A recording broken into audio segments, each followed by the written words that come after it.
Punjabi radio USA ਸੁਣ ਰਹੇ ਸਾਰੇ ਸਰੋਤਿਆਂ ਨੂੰ ਮੇਰੇ ਵੱਲੋਂ ਗੁਰਸਿਮਰਨ ਸਿੰਘ ਵੱਲੋਂ ਆਪ ਸਭ ਨੂੰ ਬਹੁਤ ਪਿਆਰ ਭਰੀ ਸਤਿਕਾਰ ਭਰੀ ਸਤਿ ਸ਼੍ਰੀ ਅਕਾਲ ਹੈ ਜੀ। ਸਰੋਤਿਓ, ਅੱਜ ਦੇ ਪ੍ਰੋਗਰਾਮ ਖਬਰ ਦੇ ਨਜ਼ਰ ਦੇ ਵਿੱਚ ਆਪ ਸਭ ਦਾ ਇੱਕ ਵਾਰੀ ਫੇਰ ਨਿੱਘਾ ਸਵਾਗਤ ਕਰਦੇ ਹਾਂ।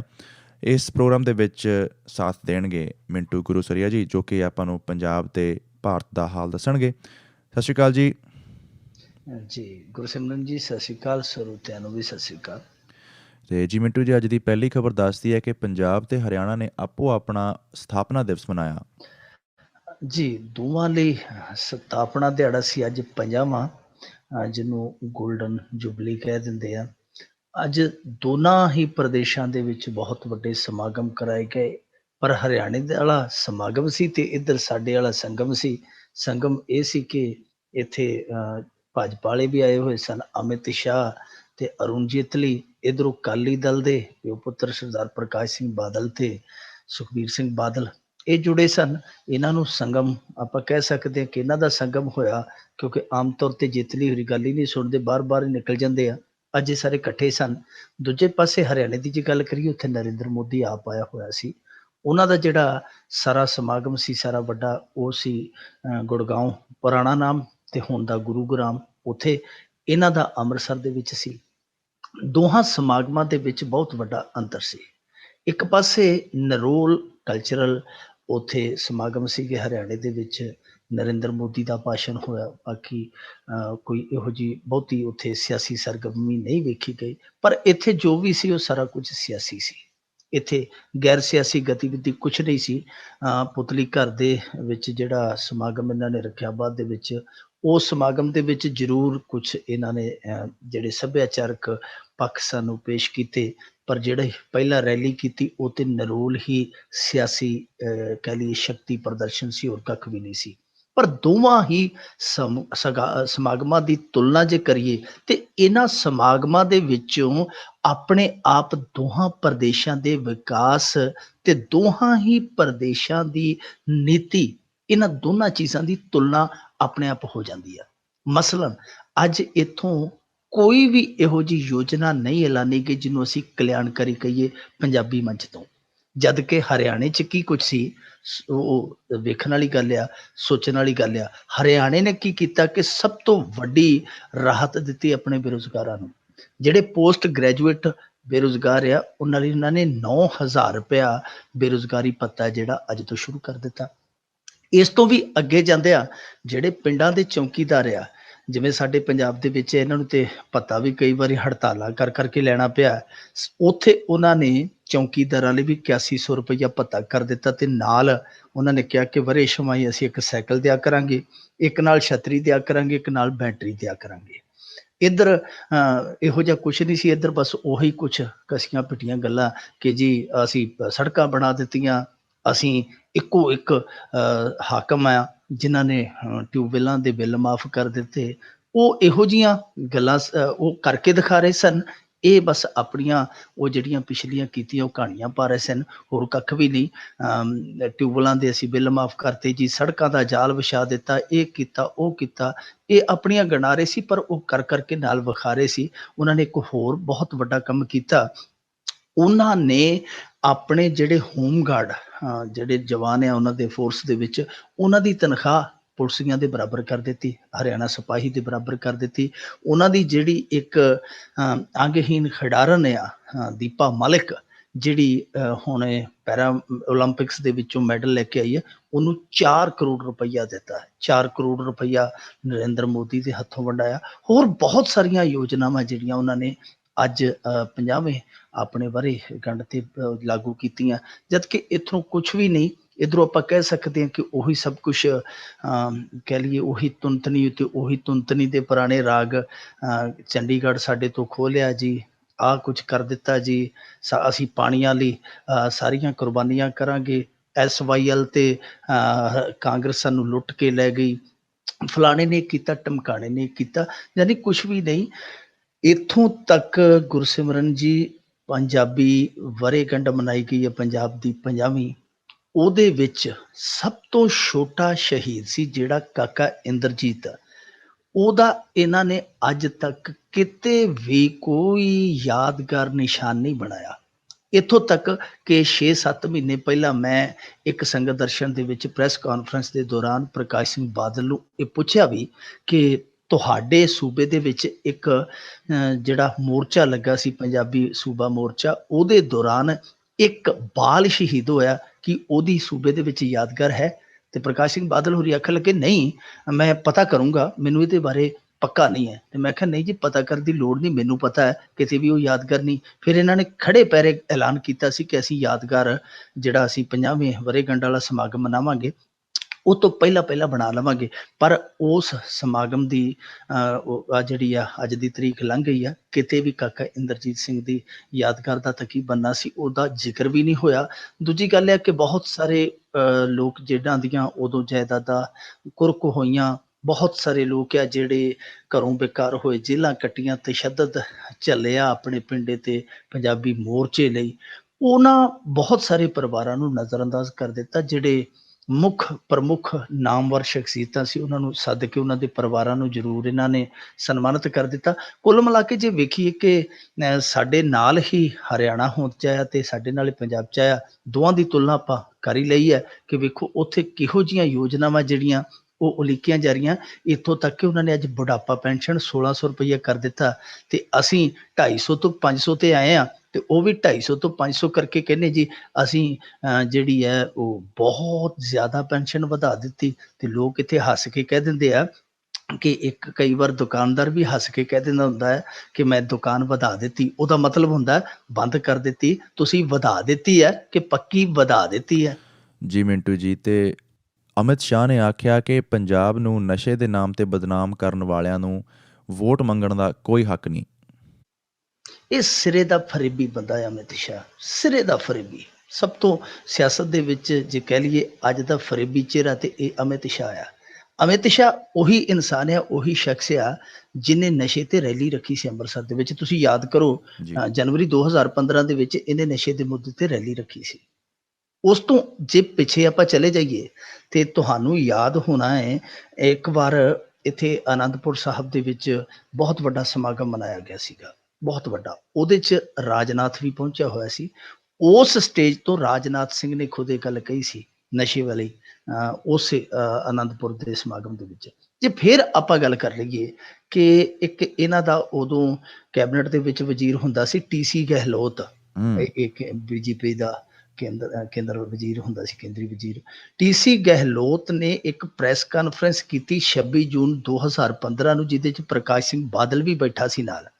ਤੇ ਉਹਨੇ ਇਹ ਮਾਈਕ ਫੜ ਕੇ ਆਖਿਆ ਸੀ ਗਹਿਲੋਤ ਨੇ ਕਿ ਪੰਜਾਬ ਨੂੰ ਤਾਂ ਨਸ਼ਾ ਜਿਹੜਾ ਲੁੱਟ ਕੇ ਖਾ ਗਿਆ, ਪੰਜਾਬ ਦੀ ਸਭ ਤੋਂ ਵੱਡੀ ਸਮੱਸਿਆ ਇਹ ਜਿਹੜੀ ਨਸ਼ੇ ਦੀ ਹੈ। ਫਿਰ ਪ੍ਰਕਾਸ਼ ਸਿੰਘ ਬਾਦਲ ਨੇ ਉਹਦੇ ਕੋਲ ਝੱਟ ਦੇ ਨਹੀਂ ਮਾਈਕ ਖੋਇਆ ਤੇ ਗੁੱਸੇ ਦੇ ਵਿੱਚ ਆਖਿਆ ਕਿ ਨਹੀਂ ਜੀ, ਸਾਨੂੰ ਤੇ ਮਾਰਿਆ ਜਿਹੜੀ ਪਾਸਿਓਂ ਪੈਂਦੀ ਹੈ, ਸਾਡੇ ਇੱਥੇ ਕੋਈ ਪੈਦਾਵਾਰ ਨਹੀਂ ਹੁੰਦੀ। ਸੋ ਭਾਜਪਾ ਜਿਹੜੀ ਸਾਲ ਡੇਢ ਸਾਲ ਪਹਿਲਾਂ ਜਿਹੜੀ ਹੋਰ ਨਜ਼ਰ ਦੇ ਨਾਲ ਦੇਖਦੀ ਸੀ ਪੰਜਾਬ ਨੂੰ, ਉਹਦੀਆਂ ਸਮੱਸਿਆਵਾਂ ਨੂੰ ਹੋਰ ਨੁਕਤੇ ਨਿਗਾਹ ਦੇ ਨਾਲ ਵਾਚਦੀ ਸੀ, ਉਹ ਹੁਣ ਇਸ ਕਰਕੇ ਅੱਜ ਦੂਜੇ ਪਾਸੇ ਆ ਗਈ ਹੈ ਕਿਉਂਕਿ ਹੁਣ ਇਹ ਅਲਾਇੰਸ ਦੇ ਵਿੱਚ ਜਾ ਰਹੇ। ਉਦੋਂ ਇਹ ਸੋਚ ਕੇ ਚੱਲਦੇ ਪਏ ਸੀ ਕਿ ਨਸ਼ੇ ਦੇ ਮੁੱਦੇ ਤੇ ਕੱਲ ਹੀ ਘਿਰੇ ਪਏ ਆ, ਅਸੀਂ ਇਹਦਾ ਲਾਭ ਲੈ ਲਈਏ, ਅਸੀਂ ਅੱਡ ਜਾ ਕੇ ਹੋ ਸਕਦਾ ਅਸੀਂ ਸਰਕਾਰ ਬਣਾ ਲਈਏ। ਪਰ ਜਦੋਂ ਇਹਨਾਂ ਨੂੰ ਪਤਾ ਲੱਗਾ ਕਿ ਪੱਲੇ ਸਾਡੇ ਵੀ ਕੱਖ ਨਹੀਂ ਹੈ, ਸਾਡੇ ਵੀ ਜਿਹੜੇ ਇਹ ਕੁਝੇ ਆ ਜਿਹੜੇ ਉਹ ਮਾਂਜੇ ਜਾਣੇ, ਛੇਤੀ ਧੋਤੇ ਜਾਣੇ ਆ, ਇਸ ਕਰਕੇ ਇਹਨਾਂ ਨੇ ਦੂਜਾ ਰਾਹ ਫੜ ਲਿਆ। ਹੁਣ ਜਦੋਂ ਦੂਜਾ ਰਾਹ ਫੜਿਆ, ਇਹਨਾਂ ਨੇ ਅਕਾਲੀਆਂ ਦੇ ਨਾਲ ਜਾਣਾ। ਹੁਣ ਇਹ ਕਹਿਣ ਡਏ ਆ ਕਿ ਜਿਹੜੇ ਲੋਕ ਨਸ਼ੇ ਦੇ ਮੁੱਦੇ ਤੇ ਪੰਜਾਬ ਨੂੰ ਬਦਨਾਮ ਕਰਦੇ, ਉਹਨਾਂ ਨੂੰ ਵੋਟਾਂ ਮੰਗਣ ਦਾ ਅਧਿਕਾਰ ਨਹੀਂ। ਸਿੱਧੇ ਤੌਰ ਤੇ ਅਮਿਤ ਸ਼ਾਹ ਨੇ ਜਿਹੜਾ ਅੱਜ ਇੱਥੇ ਪੰਜਾਬ ਦੀ 50ਵੀਂ ਵਰ੍ਹੇਗੰਢ ਦੇ ਸਮਾਗਮ ਦੇ ਵਿੱਚ ਭਾਗ ਲੈਣ ਆਇਆ ਸੀ, ਉਹਦੇ ਕਹਿਣ ਦਾ ਮਤਲਬ ਇਹ ਸੀਗਾ ਕਿ ਦੋਨੇ ਪਾਰਟੀਆਂ ਜਿਹੜੀਆਂ ਇਹਨਾਂ ਦੀਆਂ ਇਸ ਸਮੇਂ ਬਹੁਤ ਤਗੜੀਆਂ ਸ਼ਰੀਕ ਪਾਰਟੀਆਂ ਨੇ, ਆਮ ਆਦਮੀ ਪਾਰਟੀ ਤੇ ਕਾਂਗਰਸ ਪਾਰਟੀ, ਕਿ ਇਹਨਾਂ ਨੂੰ ਵੋਟ ਮੰਗਣ ਦਾ ਕੋਈ ਅਧਿਕਾਰ ਨਹੀਂ ਕਿਉਂਕਿ ਇਹਨਾਂ ਨੇ ਪੰਜਾਬ ਨੂੰ ਬਦਨਾਮ ਕੀਤਾ। ਹੁਣ ਇਸ ਅਮਿਤ ਸ਼ਾਹ ਨੂੰ ਪੁੱਛੀਏ ਕਿ ਜਿਹੜਾ ਕੁਝ 1.5 ਸਾਲ ਪਹਿਲਾਂ ਤੂੰ ਰੈਲੀਆਂ ਰੱਖ ਕੇ ਕਰਦਾ ਪਿਆ ਸੀ, ਤੇਰਾ ਕੇਂਦਰੀ ਮੰਤਰੀ ਕਰਦਾ ਪਿਆ ਸੀ, ਤੇਰਾ ਜਿਹੜਾ ਕਹਿ ਲਈਏ ਕਿ ਵਜ਼ੀਰੇ ਦਾਖਲਾ ਉਸ ਸਮੇਂ ਦਾ ਰਾਜਨਾਥ ਸਿੰਘ, ਜਿਹੜਾ ਸਮਾਗਮ ਦੇ ਵਿੱਚ ਅਨੰਦਪੁਰ ਸਾਹਿਬ ਦੇ ਅੰਦਰ ਇਹ ਗੱਲ ਕਹਿ ਗਿਆ ਸੀ ਕਿ ਨਸ਼ਾ ਇੱਥੇ ਬਹੁਤ ਵੱਡੀ ਸਮੱਸਿਆ ਹੈ, ਉਦੋਂ ਕੀ ਸੀ ਤੇ ਹੁਣ ਕੀ ਹੈ। ਇਸ ਬੰਦੇ ਦਾ, ਅਮਿਤ ਸ਼ਾਹ ਦਾ ਜਿਹੜਾ ਭਾਜਪਾ ਦਾ ਲਾਣਾ ਤੇ ਅਮਿਤ ਸ਼ਾਹ ਸਾਰੇ ਇੱਕੋ ਜਿਹੇ ਆ। ਇਸ ਸਮੇਂ ਕਹਿ ਲਈਏ ਕਿ ਪੂਰੇ ਸਿਆਸੀ ਗਿਰਗਟ ਵਾਲੇ ਜਿਹੜੇ ਰੰਗ ਹੁੰਦੇ ਆ ਵਿਖਾਉਂਦੇ ਆ ਬਾਕੀ ਸਭ ਕੁਝ ਪੰਜਾਬੀਆਂ ਨੂੰ ਦਿਸਣ ਡਿਆ ਕਿ ਨਸ਼ੇ ਦੇ ਮਾਮਲੇ ਤੇ ਕੀ ਹਕੀਕਤ ਹੈ, ਕੀ ਸੱਚ ਆ। ਪਰ ਅੱਜ ਜੇ ਦੇਖੀਏ ਜਿਸ ਤਰੀਕੇ ਦੇ ਨਾਲ ਹੁਣ ਇਹਨਾਂ ਨੇ ਗੱਲਾਂ ਬਾਤਾਂ ਕੀਤੀਆਂ, ਅਰੁਣ ਜੇਤਲੀ ਆਇਆ ਤੇ ਅਰੁਣ ਜੇਤਲੀ ਨੇ ਕਿਹਾ ਕਿ ਜਿਹੜਾ ਕਤਲੇਆਮ ਆ, ਸਿੱਖ ਕਤਲੇਆਮ ਆ, ਉਹ ਦੇਸ਼ ਦੇ ਮੱਥੇ ਤੇ ਸਭ ਤੋਂ ਵੱਡਾ ਕਲੰਕ ਆ। ਜੀ ਹੁਣ ਅਰੁਣ ਜੇਤਲੀ ਨੂੰ ਕੋਈ ਉੱਥੇ ਸਿੱਖ ਆਗੂ ਬੈਠਾ ਹੁੰਦਾ, ਕਿਉਂਕਿ ਉੱਥੇ ਬਹੁਤੇ ਲੋਕ ਆ ਜਿਹੜੇ ਉਹਨਾਂ ਨੂੰ ਆਪਾਂ ਆਗੂ ਤੇ ਕਹਿ ਸਕਦੇ ਹਾਂ, ਸਿੱਖ ਆਗੂ ਨਹੀਂ ਕਹਿ ਸਕਦੇ। ਜੇ ਕੋਈ ਉੱਥੇ ਸਿੱਖ ਆਗੂ ਬੈਠਾ ਹੁੰਦਾ ਤੇ ਉਹ ਇਹ ਗੱਲ ਉਹਨੂੰ ਪੁੱਛਦਾ ਕਿ ਬਹੁਤ ਸਾਰੇ ਮਾਮਲਿਆਂ ਦੇ ਵਿੱਚ ਉਹ ਜਿਹੜੇ ਕਤਲੇਆਮ ਦੇ ਨਾਲ ਜੁੜੇ ਆ, ਉਹਨਾਂ ਦੇ ਵਿੱਚ RSS ਭਾਜਪਾ ਵਾਲਿਆਂ ਦੇ ਨਾਂ ਵੀ ਜੁੜਦੇ ਆ। ਇੱਥੋਂ ਤੱਕ ਕਿ ਜਿਹੜਾ ਦਰਬਾਰ ਸਾਹਿਬ ਦੇ ਵਿੱਚ ਹਮਲਾ ਹੋਇਆ, ਜਿਹਦੀ ਅੱਜ ਇਹ ਗੱਲ ਕਰਦੇ ਸੀ, ਵਾਰ-ਵਾਰ ਕਰਦੇ ਸੀ ਕਿ ਕਾਂਗਰਸ ਨੇ ਆਹ ਕੀਤਾ, ਕਾਂਗਰਸ ਨੇ ਉਹ ਕੀਤਾ, ਤੇ ਉਹਨੂੰ ਕਰਵਾਇਆ ਇਹਨਾਂ ਨੇ, ਅਡਵਾਨੀ ਹੋਰਾਂ ਨੇ ਸੀ। ਅਡਵਾਨੀ ਨੇ ਖੁਦ ਕਿਹਾ ਕਿ ਇਹ ਇੰਦਰਾ ਮੰਨਦੀ ਨਹੀਂ ਸੀ। ਉਸ ਅਟੈਕ ਲਈ, ਉਸ ਹਮਲੇ ਲਈ ਅਸੀਂ ਦਬਾਅ ਪਾਇਆ। ਇਹ ਸਾਰਾ ਕੁਛ ਹੈ ਜਿਹੜਾ ਉਹ ਅਸੀਂ ਵੇਖ ਸਕਦੇ ਹਾਂ ਕਿ ਦੋਨਾਂ ਅਕਾਲੀ ਤੇ ਭਾਜਪਾ ਵਾਲਿਆਂ ਦੀ ਤੁਸੀਂ ਸਿਆਸੀ ਪਿਛੋਕੜ ਦੇਖੋ, ਦੋਨਾਂ ਦੇ ਸਿਆਸੀ ਕਾਰਨਾਮੇ ਵੇਖੋ ਕਿ ਇਹ ਇਹੋ ਹੀ ਭਾਜਪਾ ਹੈ ਜਿਹੜੀ ਕਦੇ ਜਨਸੰਘ ਹੁੰਦੀ ਸੀ ਤੇ ਜਦੋਂ 1960 ਦੇ ਵਿੱਚ ਦੂਜਾ ਪੰਜਾਬੀ ਮੋਰਚਾ ਲੱਗਾ ਪੰਜਾਬੀ ਸੂਬੇ ਬਣਾਉਣ ਨੂੰ ਲੈ ਕੇ, ਉਦੋਂ ਇਹਨਾਂ ਦੇ ਯਗਦਾ ਤੇ ਸ਼ਰਮਾ ਵਰਗੇ ਜਾਂ ਹੋਰ ਜਿਹੜੇ ਇਹਨਾਂ ਦੇ ਲੀਡਰ ਸੀ, ਉਹ ਬਰਾਬਰ ਇਹਨਾਂ ਦੇ ਪੰਜਾਬੀ ਅਕਾਲੀ ਆਗੂਆਂ ਦੇ ਬਰਾਬਰ ਮਰਨ ਵਰਤ ਰੱਖਦੇ ਸੀ, ਭੁੱਖ ਹੜਤਾਲਾਂ ਕਰਦੇ ਸੀ ਕਿ ਪੰਜਾਬੀ ਸੂਬਾ ਨਹੀਂ ਬਣਨਾ ਚਾਹੀਦਾ। ਫਿਰ ਬਾਅਦ ਦੇ ਵਿੱਚ ਪੰਜਾਬੀ ਸੂਬਾ ਬਣ ਗਿਆ ਤੇ ਹੁਣ ਦੇਖੋ ਅੱਜ ਉਸੇ ਸੂਬੇ ਦੀ ਜਿਹੜੀ ਸਥਾਪਨਾ ਸਮਾਗਮ ਨੇ ਉਹਦੇ ਵਿੱਚ ਆ ਕੇ ਹੁਣ ਹੋਰ ਪਾਸੇ ਚੱਲਦੇ ਆ। ਕੋਈ ਸਮਾਂ ਸੀ ਜਦੋਂ ਇਹਨਾਂ ਦੇ ਲੀਡਰ ਇਸੇ ਪੰਜਾਬੀ ਸੂਬੇ ਦਾ ਵਿਰੋਧ ਕਰਦੇ ਸਨ। ਸੋ ਇਹ ਦੋਗਲੀ ਰਾਜਨੀਤੀ ਤੇ ਦੋਗਲੇ ਚਿਹਰੇ ਆ, ਜਿਹੜੇ ਦੋਗਲੇ ਕਿਰਦਾਰ ਆ, ਉਹ ਰੰਗ ਦਿਖਾ ਰਹੇ ਆ। ਤੇ ਜੀ ਅਗਲੀ ਖਬਰ ਦੇ ਵਿੱਚ ਪਤਾ ਲੱਗਦਾ ਹੈ ਕਿ ਜਿਹੜੀ ਭੋਪਾਲ ਐਨਕਾਊਂਟਰ ਦੀ ਪੜਤਾਲ ਆ ਉਹ SIT ਦੇ ਹਵਾਲੇ ਕਰ ਦਿੱਤੀ ਗਈ ਆ। ਇਹ ਪੜਤਾਲ ਕਾਹਦੀ ਹੈ ਜੀ? ਇਹ ਤੇ ਪਾੜਤਾਲ ਆ, ਇਹਨੂੰ ਪਾੜਿਆ ਜਾ ਰਿਹਾ, ਬਸ ਤਾਲ ਨੂੰ ਪਾੜਿਆ ਜਾ ਰਿਹਾ, ਹੋਰ ਪੜਤਾਲ ਕੁਛ ਨਹੀਂ ਹੈ। ਦੇਖੋ ਅੱਜ ਦੀ ਜਿਹੜੇ 2-3 ਆਪਾਂ ਮੇਨ ਇਸ ਐਨਕਾਊਂਟਰ ਦੇ ਨਾਲ ਜੁੜੇ ਮੁੱਦੇ ਆ ਉਹ ਵਿਚਾਰ ਲਈਏ। ਕੱਲ ਜਿਹੜੇ ਬਿਆਨ ਆਏ ਸੀ ਉਹਦੇ ਵਿੱਚ ਇਹ ਹੋਇਆ ਕਿ ਕੱਲ ਵੀ ਸੁਰਤਾਲ ਇਹਨਾਂ ਦੇ ਅੱਡ ਅੱਡ ਸੀ। ਜਿਹੜਾ ਉੱਥੋਂ ਦਾ ਮੁੱਖ ਮੰਤਰੀ ਸ਼ਿਵਰਾਜ ਚੌਹਾਨ ਆ, ਉਹ ਕਹਿੰਦਾ ਸੀਗਾ ਜੀ ਕਿ ਹਥਿਆਰਬੰਦ ਸੀਗੇ, ਇਹਨਾਂ ਨੇ ਅੱਗੋਂ ਫਾਇਰ ਕੀਤਾ, ਸਾਡੇ ਮੁਲਾਜ਼ਮਾਂ ਨੇ ਇਹਨਾਂ ਨੂੰ ਮਾਰ ਘੱਤਿਆ। ਜਿਹੜਾ ਉੱਥੋਂ ਦਾ ਗ੍ਰਹਿ ਮੰਤਰੀ ਕਹਿੰਦਾ ਸੀ ਨਹੀਂ ਜੀ, ਉਹਨਾਂ ਦੇ ਕੋਲ ਤੇ ਥਾਲੀਆਂ ਤੋਂ ਕੌਲੀਆਂ ਤੋਂ ਬਣਾਏ ਹੋਏ ਤਿੱਖੇ ਹਥਿਆਰ ਸੀਗੇ, ਉਹਨਾਂ ਦੇ ਕੋਲ ਕੋਈ ਮਾਰੂ ਹਥਿਆਰ ਨਹੀਂ ਸੀ। ਦੋਵਾਂ ਦੇ ਬਿਆਨਾਂ ਦਾ ਬਹੁਤ ਅੰਤਰ ਆ। ਦੂਜੇ ਪਾਸੇ ਅੱਜ ਇੱਕ ਬਹੁਤ ਵੱਡੀ ਕਹਿ ਲਈਏ ਕਿ ਇਹਨਾਂ ਦੇ ਆਪਸ ਦੇ ਵਿੱਚ ਤੋਂ ਤਾਲਮੇਲ ਦੀ ਕਮੀ ਜਿਹੜੀ ਹੋਰ ਸਾਹਮਣੇ ਆ ਗਈ। ਜਿਹੜਾ ATS ਦਾ ਇੰਚਾਰਜ ਸੀ, IG ਸੰਜੀਵ ਸ਼ਰਮਾ ਸ਼ਮੀ, ਉਹ ਕਹਿ ਰਿਹਾ ਸੀਗਾ ਕਿ ਇਹਨਾਂ ਦੇ ਕੋਲ ਕੋਈ ਹਥਿਆਰ ਨਹੀਂ, ਜਦ ਕਿ ਜਿਹੜਾ ਮੱਧ ਪ੍ਰਦੇਸ਼ ਦਾ ਭੋਪਾਲ ਰੇਂਜ ਦਾ IG ਹੈ ਯੋਗੇਸ਼ ਚੌਧਰੀ, ਉਹ ਕਹਿੰਦਾ ਸੀਗਾ ਨਹੀਂ ਜੀ, ਇਹਨਾਂ ਦੇ ਕੋਲ ਤੇ 2 ਕੱਟੇ ਸੀ, ਇੰਨੇ ਕਾਰਤੂਸ ਸੀ, ਆ ਫਲਾਣਾ ਕੁਛ ਸੀ, ਢਮਕਾਣਾ ਕੁਛ ਸੀ। ਹੁਣ ਦੋਨੇ ਫੋਰਸਾਂ ਨੇ ਜਿਨ੍ਹਾਂ ਨੇ ਜੁਆਇੰਟ ਆਪਰੇਸ਼ਨ ਕੀਤਾ ਵਾ ਕਿ ਦੋਵੇਂ ਜਿਹੜੇ ਇਹ ਫੋਰਸ, ਦੋਵੇਂ ਸੁਰੱਖਿਆ ਦਲ ਆ ਜਿਹੜੇ ਮੱਧ ਪ੍ਰਦੇਸ਼ ਪੁਲਿਸ ਤੇ ATS, ਜਿਹਨੂੰ ਆਪਾਂ ਕਹਿ ਦਿੰਦੇ ਆ ਜਿਹੜੀ ATS ਨਹੀਂ, ਸ਼ਾਇਦ ਇਹ STF ਸੀਗੀ, ਸਪੈਸ਼ਲ ਟਾਸਕ ਫੋਰਸ, ਉਹਦਾ IG ਸੀ। ਇਹ ਦੋਵੇਂ ਫੋਰਸਾਂ ਜੁਆਇੰਟ ਆਪਰੇਸ਼ਨ ਕਰਦੀਆਂ ਨੇ। ਦੋਵਾਂ ਦੇ ਜਿਹੜੇ ਮੁਖੀ ਆ, ਜਿਹੜੇ ਇੰਚਾਰਜ ਆਪਰੇਸ਼ਨ ਦੇ, ਉਹ ਅੱਡ ਅੱਡ ਬਿਆਨ ਦੇਣ ਡਏ ਜੀ ਇਹ ਅਲੋਕਾਰ ਗੱਲ ਆ। ਫਿਰ ਜਿਹੜੀਆਂ ਵੀਡੀਓ ਸਾਹਮਣੇ ਆ ਰਹੀਆਂ ਉਹਦੇ 'ਚ ਉਹ ਪਹਾੜੀ ਤੇ ਖੜੇ ਆ 5 ਜਣੇ, ਉਹ ਬਿਲਕੁਲ ਤਿਆਰ ਲੱਗਦੇ ਆ, ਬਿਲਕੁਲ ਤਿਆਰ ਜਾਪਦੇ ਜਿੱਦਾਂ ਉਹ ਸਰੈਂਡਰ ਕਰਨ ਨੂੰ ਬਿਲਕੁਲ ਸੋਚ ਰਹੇ ਆ, ਪਰ ਉਹਨਾਂ ਨੂੰ ਮੌਕਾ ਨਹੀਂ ਦਿੱਤਾ ਜਾ ਰਿਹਾ। ਇੱਕ ਜ਼ਖਮੀ ਕੈਦੀ ਨੂੰ ਗੋਲੀ ਮਾਰ ਕੇ ਮਾਰਿਆ ਜਾ ਰਿਹਾ। ਇਹ ਸਾਰਾ ਕੁਛ ਹੈ ਜਿਹੜਾ ਉਹ ਸਾਫ਼ ਦਿਖਾਈ ਦਿੰਦਾ ਹੈ ਕਿ ਇਹ ਐਨਕਾਊਂਟਰ ਆ ਜਿਹੜਾ, ਬੇਸ਼ੱਕ ਉਹ ਕੈਦੀ ਜੇਲ੍ਹ ਤੋੜ ਕੇ ਭੱਜੇ ਹੋਣ, ਉਹਨਾਂ ਨੇ ਕਤਲ ਵੀ ਕੀਤਾ ਹੋਵੇ, ਪਰ ਜੋ ਐਨਕਾਊਂਟਰ ਹੋਇਆ ਉਹ ਐਨਕਾਊਂਟਰ ਕਿਤੇ ਨਾ ਕਿਤੇ ਸਵਾਲਾਂ ਦੇ ਘੇਰੇ 'ਚ ਆ।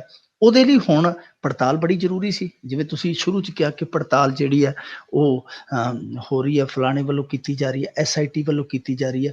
ਹੁਣ SIT ਹੈ ਜਿਹੜੀ, ਪਹਿਲਾਂ ਤੇ ਇਹਨਾਂ ਨੇ ਕਿਹਾ ਕਿ ਜੀ ਅਸੀਂ ਕੋਈ ਜਾਂਚ ਕਰਵਾਵਾਂਗੇ ਨਹੀਂ। ਮੱਧ ਪ੍ਰਦੇਸ਼ ਦੇ ਮੁੱਖ ਮੰਤਰੀ ਨੇ ਕਿਹਾ ਜੀ ਸਾਡੀ ਪੁਲਿਸ ਕੋਲ ਜਿਹੜੇ ਤੱਥ ਸੀ ਅਸੀਂ ਰੱਖ ਦਿੱਤੇ ਆ, ਸਾਨੂੰ ਹੋਰ ਕੁਝ ਵਿਖਾਉਣ ਦੀ ਲੋੜ ਨਹੀਂ।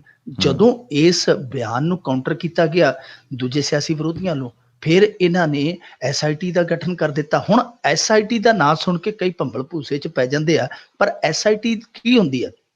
SIT ਸੂਬੇ ਦੀ ਜਿਹੜੀ ਪ੍ਰਦੇਸ਼ਿਕ ਪੁਲਿਸ ਆ, ਉਹਦੇ ਵਿੱਚੋਂ ਇੱਕ ਟੀਮ ਤਿਆਰ ਕੀਤੀ ਜਾਂਦੀ ਹੈ। ਸੋ ਇੱਧਰ ਸੌ ਜਾਓ, ਉੱਧਰ ਸੌ ਜਾਓ, ਲੱਕ ਵਿਚਾਲੇ ਹੀ ਆਉਣਾ ਹੈ। SIT ਬਣਾ ਦਿਓ, ਚਾਹੇ ਉਸ ਸਟੇਟ ਪੁਲਿਸ ਨੂੰ ਇਨਵੈਸਟੀਗੇਸ਼ਨ ਦੇ ਦਿਓ, ਇੱਕੋ ਹੀ ਮਸਲਾ ਹੈ। ਦੂਜੇ ਪਾਸੇ NIA ਨੂੰ ਜਿਹੜੀ ਇਹਨਾਂ ਜਾਂਚ ਦੇਣ ਦੀ ਗੱਲ ਕਹੀ ਸੀ ਕਿ ਕੱਲ NIA ਜਾਂਚ ਕਰੇਗੀ, ਉਹਦੇ ਵਿੱਚ ਵੀ ਹੁਣ ਇਹ ਜਿਹੜਾ ਪੱਖ ਸਾਹਮਣੇ ਆਇਆ ਕਿ NIA ਸਿਰਫ ਉਹਨਾਂ ਦੇ ਦੌੜਨ ਤੱਕ ਦੀ ਜਾਂਚ ਕਰੇਗੀ ਕਿ ਦੌੜੇ ਕਿੱਦਾਂ ਹੈ।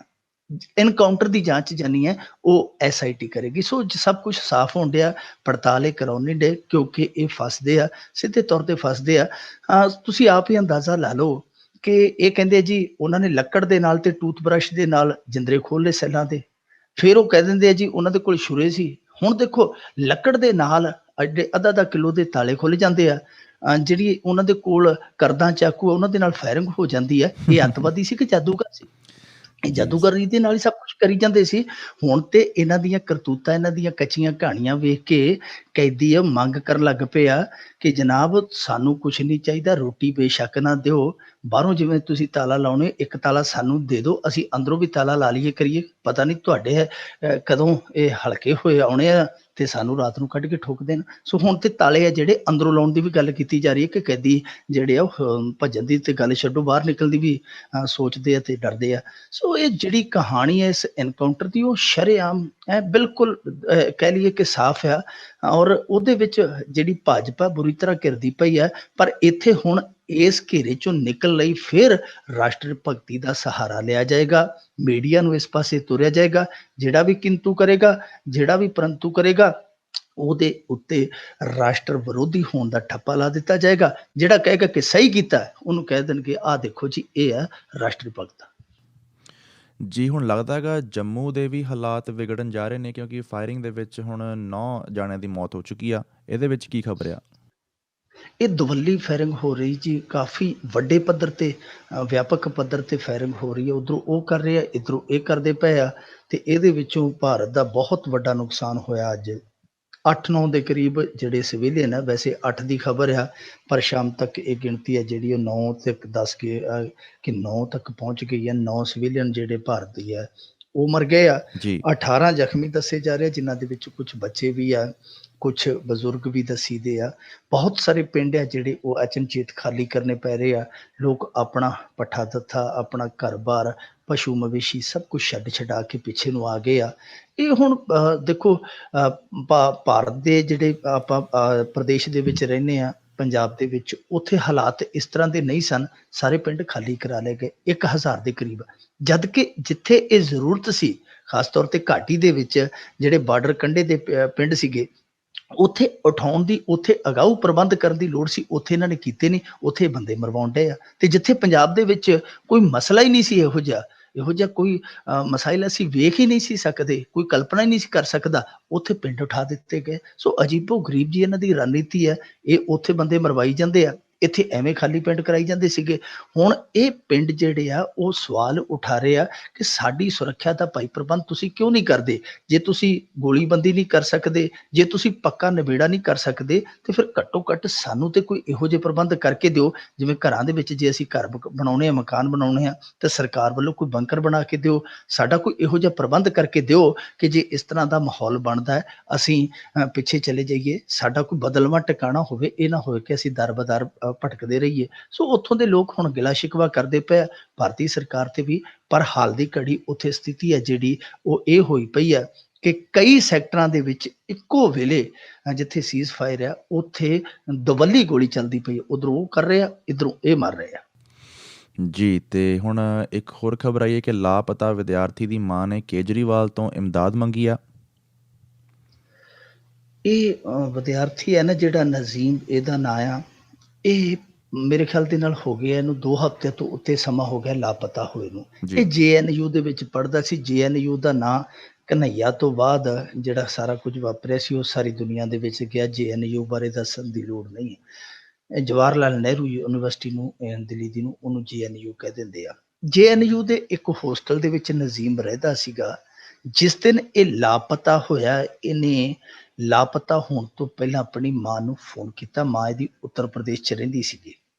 ਮਾਂ ਨੂੰ ਫੋਨ ਕਰਕੇ ਨੇ ਕਿਹਾ ਕਿ ਮੈਨੂੰ ABVP ਦੇ ਕਾਰਕੁਨ, ABVP ਜਿਹੜੀ ਹੈ ਉਹ ਭਾਰਤੀ ਜਨਤਾ ਪਾਰਟੀ ਦੀ RSS ਦੀ ਜਿਹੜੀ ਆ ਵਿਦਿਆਰਥੀ ਸ਼ਾਖਾ ਹੈ, ਇਹਨੇ ਕਿਹਾ ਕਿ ਮੈਨੂੰ ABVP ਵਾਲਿਆਂ ਨੇ ਬਹੁਤ ਕੁੱਟਿਆ ਮਾਂ, ਤੇ ਤੂੰ ਇਸੇ ਵੇਲੇ ਜਿਹੜਾ ਮੇਰੇ ਕੋਲ ਆ। ਉਹ ਮਾਂ ਦੱਸਦੀ ਹੈ ਕਿ ਮੈਂ ਉਦੋਂ ਹੀ ਤੁਰ ਪਈ ਹਾਂ, ਮੇਰੀ ਜਾਨ ਤੇ ਬਣ ਆਈ, ਮੇਰੇ ਭਾ ਦੀਆਂ ਬਣ ਗਈਆਂ, ਮੈਂ ਉਸੇ ਵੇਲੇ ਤੁਰ ਪਈ ਹਾਂ, ਤੇ ਤੜਕੇ ਜਦੋਂ 2:30-3 ਵਜੇ ਇੱਥੇ ਪਹੁੰਚੀ ਹਾਂ, ਉਦੋਂ ਉਹ ਆਪਣੇ ਕਮਰੇ ਦੇ ਵਿੱਚੋਂ ਲਾਪਤਾ ਸੀ। ਹੁਣ ਦੇਖੋ ਬੜਾ ਸਿੱਧਾ ਜਿਹਾ ਮਸਲਾ ਕਿ ਅਖੀਰਲੀ ਕਾਲ ਦੇ ਵਿੱਚ ਜਿਹੜੇ ਬੰਦੇ ਨੇ ਕਿਸੇ ਸ਼ਖਸ ਦਾ ਨਾਂ ਲਿਆ ਜਾਂ ਕਿਸੇ ਸੰਗਠਨ ਦਾ ਨਾਂ ਲਿਆ, ਉਹਦੇ ਤੋਂ ਪੁੱਛਗਿੱਛ ਹੋਣੀ ਚਾਹੀਦੀ ਹੈ। ਇਹਨਾਂ ਨੇ ਉਹ ਹਾਲੇ ਤੱਕ ਕੋਈ ਵੀ ਉਸ ਸੰਗਠਨ ਦੇ ਨਾਲ ਜੁੜਿਆ ਵਿਦਿਆਰਥੀ ਜਾਂ ਆਗੂ ਹੈ ਗ੍ਰਿਫਤਾਰ ਨਹੀਂ ਕੀਤਾ। ਗ੍ਰਿਫਤਾਰ ਤੇ ਦੂਰ ਦੀ ਗੱਲ, ਕਿਸੇ ਤੋਂ ਇਨਵੈਸਟੀਗੇਸ਼ਨ ਨਹੀਂ ਕੀਤੀ। ਉਹ ਮਾਂ ਜਿਹੜੀ ਹੈ ਉਹ ਕਈ ਹਫ਼ਤਿਆਂ ਤੋਂ, ਕਈ ਦਿਨਾਂ ਤੋਂ ਹੈ ਜਿਹੜੀ ਉੱਥੇ ਦਿੱਲੀ ਦੇ ਵਿੱਚ ਰੁਲਦੀ ਪਈ ਹੈ। ਕਦੇ ਕਿਤੇ ਜਾ ਕੇ ਰੋਂਦੀ ਹੈ, ਕਦੀ ਕਿਤੇ ਜਾ ਕੇ ਰੋਂਦੀ ਹੈ। ਉਹ ਦੱਸਦੀ ਹੈ ਕਿ ਪੁੱਛਦੀ ਵੀ ਹੈ ਸਾਡੇ ਸਿਸਟਮ ਤੋਂ ਕਿ ਮੇਰੇ ਬੱਚੇ ਦਾ ਕਸੂਰ ਤੇ ਦੱਸੋ, ਮੈਨੂੰ ਜਿਹੜੀ ਬਿਨਾਂ ਕਸੂਰੋਂ ਸਜ਼ਾ ਦਿੱਤੀ ਜਾ ਰਹੀ ਹੈ, ਮੇਰਾ ਗੁਨਾਹ ਤੇ ਦੱਸੋ, ਪਰ ਉਹਦੀ ਸੁਣਦਾ ਕੋਈ ਨਹੀਂ ਪਿਆ। ਹੁਣ ਹਾਰ ਕੇ ਜਦੋਂ ਕਿਸੇ ਪਾਸਿਓਂ ਉਹਨੂੰ ਢਾਰਸ ਨਹੀਂ ਵੱਜੀ ਤੇ ਆਖਰੀ ਉਹਨੇ ਦਰ ਜਿਹੜਾ ਅਰਵਿੰਦ ਕੇਜਰੀਵਾਲ ਦਾ ਉਹਦੇ ਤੇ ਟੇਕ ਰੱਖੀ ਹੈ। ਅਰਵਿੰਦ ਕੇਜਰੀਵਾਲ ਕੋਲ ਉਹਨੇ ਮੁਲਾਕਾਤ ਕੀਤੀ ਹੈ ਤੇ ਇਸ ਮਸਲੇ ਤੇ ਕੋਈ ਐਕਸ਼ਨ ਲੈਣ ਦੀ ਮੰਗ ਕੀਤੀ ਹੈ। ਅਰਵਿੰਦ ਕੇਜਰੀਵਾਲ ਹੁਣ ਕਿਸ ਤਰ੍ਹਾਂ ਦਾ ਐਕਸ਼ਨ ਲੈਂਦੇ ਉਹ ਸਮਾਂ ਦੱਸੇਗਾ। ਵੈਸੇ ਅਰਵਿੰਦ ਕੇਜਰੀਵਾਲ ਕੋਲ ਦਿੱਲੀ ਪੁਲਿਸ ਦਾ ਅਧਿਕਾਰ ਨਹੀਂ ਹੈ, ਪਰ ਫਿਰ ਵੀ ਮੁੱਖ ਮੰਤਰੀ ਹੈ ਦਿੱਲੀ ਦਾ, ਕੁਛ ਨਾ ਕੁਛ ਜ਼ਰੂਰ ਕਰੇਗਾ। ਅਰਵਿੰਦ ਕੇਜਰੀਵਾਲ ਤੋਂ ਜਿਹੜੀ ਆਸ ਆ ਉਹ ਏਡੀ ਛੇਤੀ ਨਿਰਾਸ਼ ਹੋਣ ਦੀ ਜ਼ਰੂਰਤ ਨਹੀਂ। ਉਸ ਮਾਂ ਨੂੰ ਕੁਛ ਨਾ ਕੁਛ ਅਰਵਿੰਦ ਕੇਜਰੀਵਾਲ ਜ਼ਰੂਰ ਕਰੇਗਾ, ਐਸੀ ਉਹਨੂੰ ਵੀ ਉਮੀਦ ਆ। ਸਾਡੇ ਵਰਗੇ ਵੀ ਉਮੀਦ ਕਰਦੇ ਆ ਕਿ ਅਰਵਿੰਦ ਕੇਜਰੀਵਾਲ ਇਸ ਮਾਮਲੇ 'ਚ ਕੁਛ ਨਾ ਕੁਛ ਡੱਡਾ ਜ਼ਰੂਰ ਭੋਰੇਗਾ। ਪਰ ਸਭ ਤੋਂ ਵੱਡਾ ਸਵਾਲ ਇਹ ਹੈ ਕਿ ਜੇ ਕੋਈ ਅੱਤਵਾਦੀ ਭੱਜਦਾ 8 ਘੰਟਿਆਂ 'ਚ ਉਹਨੂੰ ਲੱਭ ਕੇ ਮਾਰ ਦਿੱਤਾ ਜਾਂਦਾ ਹੈ ਜਿਹੜਾ ਜੇਲ੍ਹ 'ਚੋਂ ਭੱਜਿਆ। ਜੇ ਕੋਈ ਵਿਅਕਤੀ ISI ਦੇ ਨਾਲ ਜੁੜਿਆ, ਕੇਰਲ ਦਾ ਹੋਵੇ ਚਾਹੇ ਮੁੰਬਈ ਦਾ ਹੋਵੇ, ਉਹਦਾ ਪਤਾ ਲੱਗ ਜਾਂਦਾ ਕਿ ਫਲਾਣੇ ਪ੍ਰਦੇਸ਼ ਦਾ ਇਹ ਜਿਹੜਾ ਜੀ ਇਹ ਫਲਾਣੀ ਤਾਰ ਇਹਦੀ ISI ਦੇ ਨਾਲ ਜੁੜਦੀ ਹੈ। ਜੇ ਕੋਈ ਇੱਥੇ ਪੰਜਾਬ ਦੇ ਵਿੱਚ ਜਿਹੜੇ ਉੱਥੋਂ ਦੇ ਬਾਹਰਲੇ ਸੰਗਠਨ ਕਿਸੇ ਲਈ ਕੰਮ ਕਰਦਾ ਤੇ ਇੱਥੋਂ ਤੱਕ ਕਿ ਪਤਾ ਲਾ ਲੈਂਦੇ ਆ ਕਿ ਇਹ ਜੀ ਫੇਸਬੁੱਕ ਤੇ ਫਲਾਣੇ ਸੰਗਠਨ ਦੇ ਨਾਲ ਚੈਟ ਕਰਦਾ ਹੈ। ਸੋ ਇਹਨਾਂ ਨੂੰ ਇੱਕ ਵਿਦਿਆਰਥੀ ਦਾ ਹੀ ਨਹੀਂ ਪਤਾ ਲੱਗਣ ਡਿਆ ਕਿ ਉਹ ਗਿਆ ਤੇ ਆਖਰ ਗਿਆ ਕਿੱਥੇ। ਜੀ ਠੀਕ ਹੈ ਜੀ। ਤੇ ਪੰਜਾਬ ਸਰਕਾਰ ਲਈ ਇੱਕ ਨਵੀਂ ਨਮੋਸ਼ੀ ਹੈ ਕਿ ਪੰਜਾਬ ਖੇਤੀ ਸੁਧਾਰਾਂ ਦੇ ਮਾਮਲਿਆਂ 'ਚ ਪਿਛੜਿਆ ਸੂਬਾ। ਦੇਖੋ ਜੀ, ਪਹਿਲਾਂ ਰਿਪੋਰਟ ਆਈ ਉਹ ਵੀ ਨਮੋਸ਼ੀ ਦੇਗੀ। ਉਹ ਰਿਪੋਰਟ ਸੀ ਕਿ ਉਦਯੋਗਾਂ ਲਈ ਜਿਹੜੇ ਮਾਕੂਲ ਹਾਲਾਤ ਨੇ ਸੂਬਿਆਂ ਦੇ ਵਿੱਚ, ਉਹਨਾਂ ਦੀ ਦਰਜਾਬੰਦੀ 'ਚ ਪੰਜਾਬ ਕਿੱਥੇ ਖੜਾ ਹੈ। ਉਸ ਦਰਜਾਬੰਦੀ ਦੇ ਵਿੱਚ ਪੰਜਾਬ ਸੀ ਜਿਹੜਾ ਉਹ 12ਵੇਂ ਨੰਬਰ ਤੇ ਸੀ। ਜੀ ਪਰ ਜਿਹੜੀ ਆਈ ਦਰਜਾਬੰਦੀ, ਜਿਹੜੀ ਕਿ ਸਾਡੇ ਆਯੋਗ ਨੀਤੀ ਜਿਹਦਾ ਨਾਮ ਪਹਿਲਾਂ ਪਲੈਨਿੰਗ ਬੋਰਡ ਹੁੰਦਾ ਸੀ, ਨਰਿੰਦਰ ਮੋਦੀ ਜਦੋਂ ਪ੍ਰਧਾਨ ਮੰਤਰੀ ਬਣਿਆ ਤੇ ਇਹਨੇ ਨੀਤੀ ਆਯੋਗ ਕਰ ਦਿੱਤਾ। ਹੁਣ ਪਲੈਨਿੰਗ ਬੋਰਡ ਤੇ ਨੀਤੀ ਆਯੋਗ 'ਚ ਕੋਈ ਵੀ ਫਰਕ ਨਹੀਂ। ਨੀਤੀ ਨੂੰ ਅੰਗਰੇਜ਼ੀ 'ਚ ਪਲੈਨਿੰਗ ਕਹਿ ਦਿੰਦੇ ਆ ਤੇ ਬੋਰਡ ਨੂੰ ਹਿੰਦੀ 'ਚ ਆਯੋਗ ਕਹਿ ਦਿੰਦੇ ਆ। ਫਰਕ ਕੋਈ ਵੀ ਨਹੀਂ। ਨਰਿੰਦਰ ਮੋਦੀ ਨੇ ਆਪਣੀ ਜਿੱਦ ਪੁਗਾ ਲਏ। ਖੈਰ, ਉਹਨੇ ਜਿਹੜਾ ਇੰਡੈਕਸ ਜਾਰੀ ਕੀਤਾ ਸਾਰੇ ਸੂਬਿਆਂ ਦਾ, ਉਹਦੇ ਵਿੱਚ ਖੇਤੀ ਸੁਧਾਰਾਂ ਨੂੰ ਲੈ ਕੇ ਜਿਹੜੇ ਸੂਬੇ ਅੱਗੇ ਆ ਉਹਨਾਂ ਦੇ ਵਿੱਚ ਅਸੀਂ ਬਹੁਤ ਜ਼ਿਆਦਾ ਪਛੜੇ ਆ। ਪੰਜਾਬ ਦਾ ਜਿਹੜਾ ਨੰਬਰ ਹੈ ਜੀ ਉਹ ਹੈ 14ਵਾਂ ਨੰਬਰ ਹੈ। ਜਿਹੜਾ ਖੇਤੀ ਪ੍ਰਧਾਨ ਸੂਬਾ ਹੈ, ਜਿਹਦੀ ਇਕੋਨਮੀ ਜਿਹੜੀ ਆ ਉਹ ਖੇਤੀ ਤੇ ਟਿਕੀ ਹੋਈ ਹੈ, ਜਿਹਦੀ ਸਮਾਜਿਕ ਜੇ ਵਿਕਾਸ ਦੀ ਗੱਲ ਕਰੀਏ, ਸਮਾਜਿਕ ਵਿਕਾਸ ਦਰ ਹੈ ਜਿਹੜੀ ਉਹ ਖੇਤੀ ਦੇ ਨਾਲ ਬੱਝੀ ਹੋਈ ਹੈ। ਉਸ ਸੂਬੇ ਦੇ ਵਿੱਚ ਖੇਤੀ ਸੁਧਾਰਾਂ ਦੇ ਮਸਲੇ ਦੇ ਉੱਤੇ ਜਿਹੜੀ ਸਾਡੀ ਪੋਜੀਸ਼ਨ ਆ ਉਹ 14ਵੀਂ ਹੈ ਸੂਬੇ ਦੇ ਵਿੱਚ। ਹੁਣ ਦੇਖੋ, ਮੇਰੇ ਖਿਆਲ ਦੇ ਨਾਲ ਅਸੀਂ ਉਹਨਾਂ ਸੂਬਿਆਂ ਦੇ ਗਰੁੱਪ ਦੇ ਵਿੱਚ ਆ ਜਿਨ੍ਹਾਂ ਸੂਬਿਆਂ ਦੇ ਵਿੱਚ ਜਾਂ ਤੇ ਖੇਤੀ ਹੁੰਦੀ ਨਹੀਂ ਤੇ ਜਾਂ ਫਿਰ ਬਹੁਤ ਥੋੜ੍ਹੀ ਹੁੰਦੀ ਹੈ। ਅਸੀਂ ਉਹਨਾਂ ਤੋਂ ਟੌਪ ਤੇ ਆ, ਬਾਕੀਆਂ ਤੋਂ ਅਸੀਂ ਸਾਰੇ ਪਿੱਛੇ ਆ ਸਾਰਿਆਂ ਤੋਂ। ਸਾਡੇ ਤੋਂ ਅੱਗੇ ਹਿਸਾਬ ਲਾ ਲਓ ਕਿ ਮਹਾਰਾਸ਼ਟਰ, ਜਿੱਥੇ ਸਭ ਤੋਂ ਜ਼ਿਆਦਾ ਖੁਦਕੁਸ਼ੀਆਂ ਹੁੰਦੀਆਂ ਕਿਸਾਨਾਂ ਦੀਆਂ, ਪਰ ਉਹ ਕਿਸਾਨਾਂ ਦੀਆਂ ਜਿਹੜੀਆਂ ਮੁਸ਼ਕਿਲਾਂ ਉਹਨਾਂ ਨੂੰ ਲੈ ਕੇ, ਉਹਨਾਂ ਦੇ ਸੁਧਾਰਾਂ ਨੂੰ ਲੈ ਕੇ ਉਹ ਪਹਿਲੇ ਨੰਬਰ ਤੇ ਵਿਰਾਜਮਾਨ ਨੇ। ਸਾਡੇ ਤੋਂ ਹਰਿਆਣਾ, ਰਾਜਸਥਾਨ, ਇਹ ਹਿਮਾਚਲ ਪ੍ਰਦੇਸ਼, ਆਂਧਰਾ ਪ੍ਰਦੇਸ਼, ਛੱਤੀਸਗੜ੍ਹ, ਇਹ ਸਾਰੇ ਸਾਡੇ ਤੋਂ ਅੱਗੇ ਆ। ਤੇ ਅਸੀਂ ਜਿਹੜੇ ਕਦੇ ਅਸੀਂ ਮਾਣ ਮੱਤੇ ਸਾਂ ਖੇਤੀ ਦੇ ਖੇਤਰ ਵਿੱਚ, ਅਸੀਂ ਪਛੜ ਕੇ 14ਵੇਂ ਨੰਬਰ ਤੇ ਹੋ ਗਏ ਹਾਂ।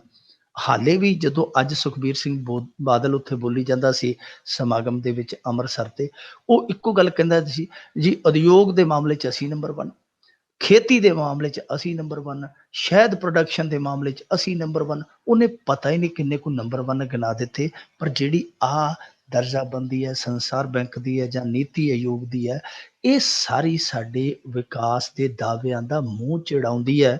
ਕਿਉਂਕਿ ਦੇਖੋ, ਖੇਤੀ ਸੁਧਾਰਾਂ ਦੇ ਮਾਮਲੇ 'ਚ ਅਸੀਂ 14ਵੇਂ ਨੰਬਰ ਤੇ ਹਾਂ। ਜੇ ਸਾਡੇ ਇੱਥੇ ਸੁਧਾਰ ਲਾਗੂ ਹੀ ਨਹੀਂ ਹੋ ਰਹੇ, ਨੀਤੀਆਂ ਲਾਗੂ ਹੀ ਨਹੀਂ ਹੋ ਰਹੀਆਂ, ਬਣ ਹੀ ਨਹੀਂ ਰਹੀਆਂ, ਤੇ ਫਿਰ ਅਸੀਂ ਉਮੀਦ ਹੀ ਨਹੀਂ ਕਰ ਸਕਦੇ ਕਿ ਇਹ ਜਿਹੜੀ ਕਿਸਾਨੀ ਹੈ, ਬਦਹਾਲ ਕਿਸਾਨੀ ਹੈ, ਉਹਦੇ 'ਚ ਕੋਈ ਸੁਧਾਰ ਆ ਜਾਏਗਾ। ਦਾਅਵਿਆਂ ਦਾ ਕੀ ਹੈ? ਦਾਅਵੇ ਜਿਹੜਾ ਮਰਜ਼ੀ ਕਰੀ ਜਾਵੇ, ਅਖਬਾਰਾਂ ਦੇ ਵਿੱਚ ਪੇਡ ਇਸ਼ਤਿਹਾਰ ਹੈ ਜਿਹੜੇ ਮਰਜ਼ੀ ਲਵਾਈ ਜਾਵੇ, ਪਰ ਹਾਲ ਦੀ ਘੜੀ ਇਹ 2-3 ਰਿਪੋਰਟਾਂ ਜਿਹੜੀਆਂ ਆਈਆਂ ਨੇ, ਇਹਨਾਂ ਨੇ ਬੁਰੀ ਤਰ੍ਹਾਂ ਫੂਕ ਕੱਢ ਦਿੱਤੀ ਹੈ ਇਸ ਵਿਕਾਸੀ ਗੁਬਾਰੇ ਦੀ। ਸੁਖਬੀਰ ਸਿੰਘ ਬਾਦਲ ਨੂੰ ਹੁਣ ਸੋਚਣਾ ਚਾਹੀਦਾ ਹੈ ਕਿ ਇਹ ਜਿਹੜੇ ਦਾਅਵੇ ਕਰੀ ਤੇ ਜਾ ਰਿਹਾ, ਅੱਗੇ ਜੇ ਕੋਈ ਇਹਦੇ ਦਾਅਵੇ ਨੂੰ ਨਕਾਰੇ, ਜੇ ਕੋਈ ਨਸ਼ੇ ਦੇ ਮਾਮਲੇ 'ਚ ਕਹਿ ਦੇ ਜਾਂ ਇਹ ਇੰਡਸਟਰੀ ਉਜਾੜੇ ਦੇ ਮਾਮਲੇ 'ਚ ਕਹਿ ਦੇ, ਤੇ ਇਹ ਕਹਿ ਦਿੰਦਾ ਕਿ ਹਾੜਾ ਪੰਜਾਬ ਨੂੰ ਬਦਨਾਮ ਨਾ ਕਰੋ, ਸਾਡੇ ਤੇ ਇੰਨਾ ਆਸਾਨ ਕਰੋ। ਹੁਣ ਇਹ ਜਿਹੜੀਆਂ ਰਿਪੋਰਟਾਂ ਇਹ ਕੇਂਦਰ ਜਾਰੀ ਕਰਦਾ ਪਿਆ, ਕੌਮੀ ਮੀਡੀਆ ਨੂੰ ਛਾਪ ਰਿਹਾ।